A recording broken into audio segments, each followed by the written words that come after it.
ఎప్పుడూ పేపర్ చదవని నాకు ఒకసారి పేపర్లో ఏదో ఒక ఆర్టికల్ కనిపించి చాలా ఇంట్రెస్టింగ్గా అనిపించిందండి.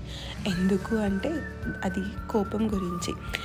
మనిషికి కోపం అనేది ఉదయం నుంచి రాత్రి పడుకునేంత వరకు ఎప్పుడో ఒకసారి ఎవరో ఒకరి మీద ఆటోమేటిక్గా వచ్చేస్తుంది కదా. మీకు కూడా అలానేనా? నాకు కూడా అంతే అండి.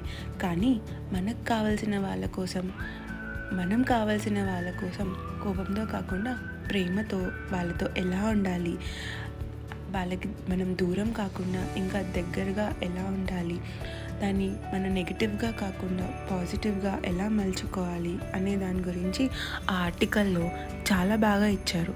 అందులో కొన్ని థింగ్స్ నాకు చాలా బాగా నచ్చాయి. నేను కూడా ట్రై చేస్తున్నాను అనుకోండి, బట్ ఇంకా 100% సక్సెస్ అవ్వలేదు, అవ్వను కూడా అనుకుంటున్నా. అందులో కొన్ని మీతో షేర్ చేసుకోవాలి అనుకుంటున్నా.